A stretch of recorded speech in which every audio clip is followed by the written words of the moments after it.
course, the Hewitt family, Patricia and Eddie Beavers, Tammy Welch, Rick and Gary Hewitt, and Gary and Peggy Hewitt.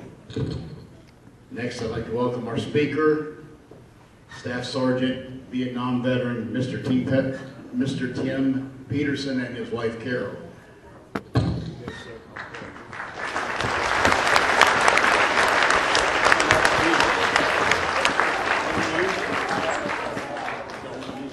Can you hear me back there? My wife says I got a big enough mouth, I don't need one of those things, so I'm not going to use it. Burl Denton Hewitt, better known as Denny. We're here today to honor a fallen American, thanks to the efforts by individuals in this community. Because Denny came from the same generation as I did, I think we would have shared some common thoughts. Denny and I were born at a time of oneness in America. Americans were relieved World War II had ended. The country was caught in a wave of national pride.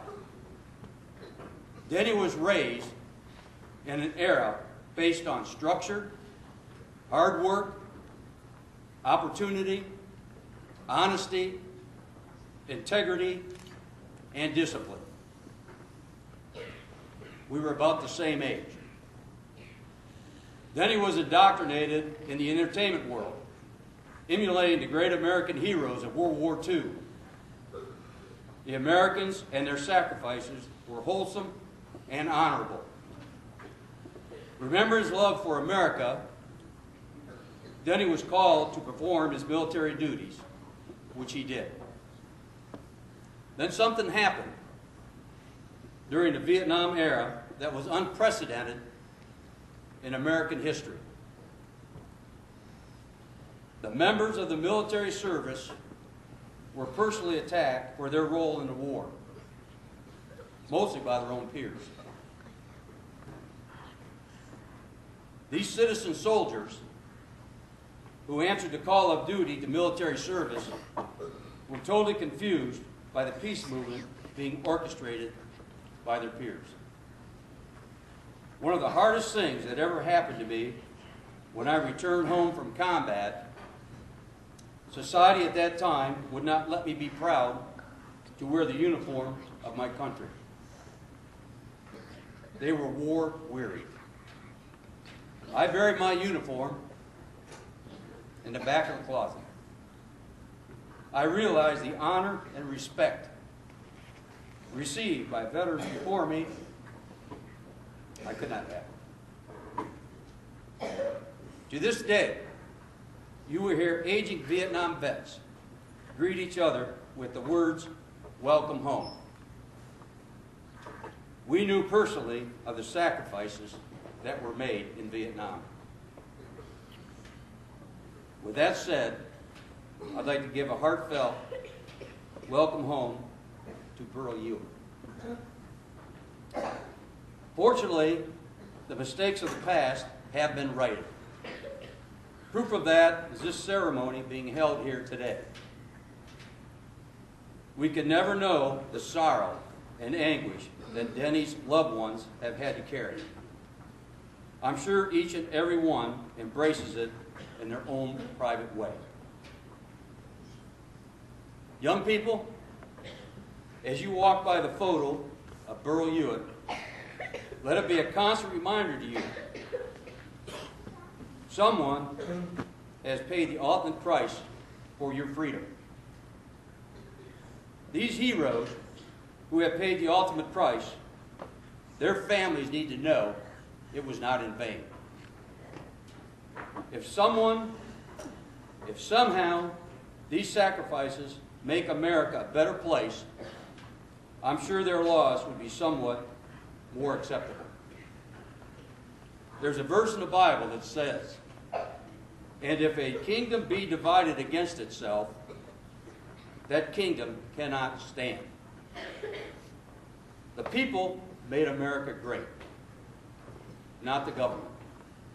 The people founded this country. They formed the government, the best government in the world. But it was up to the Americans to put it into place. They wrote the Constitution, which protects Americans from their own government. I know you probably haven't gotten into that, but you need to study that when you get to that in your history classes. One thing's for sure, as Americans, we must stay united. I'm going to ask the Hewitt family to allow me a moment to address the youth in the room. Men like Burl Hewitt have gone on way too early in life. It's up to each and every one of you to make his sacrifice a positive influence in your young lives. Young people, listen to this. You can have too many freedoms.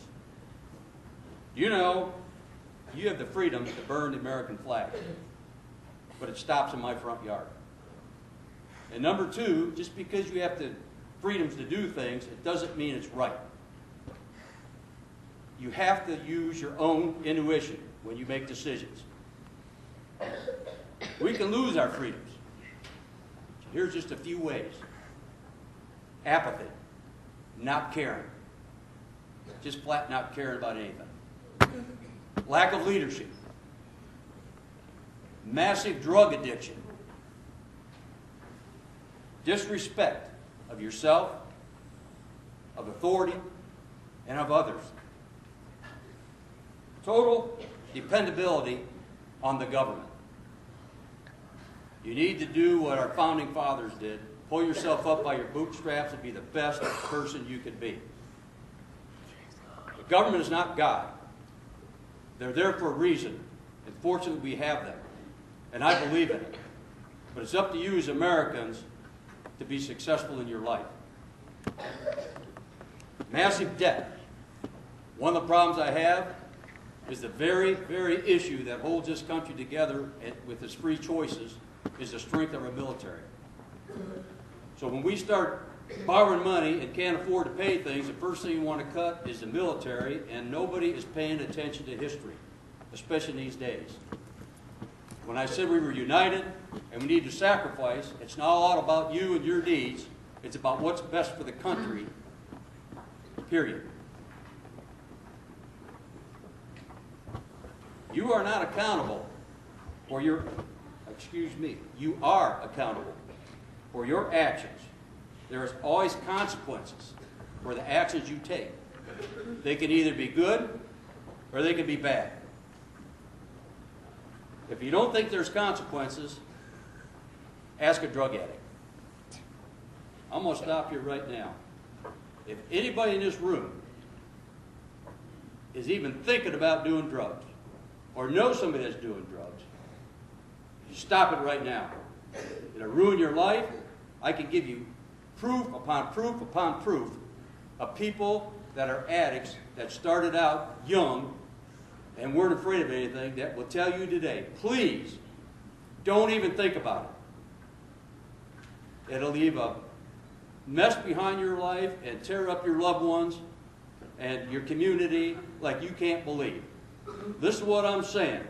If somebody comes around you and even talks about that, you remember what this old soldier said. Don't do it. I don't care if they're your best friends, if you look up to them, if they're your peers, stay away from it. It'll kill you.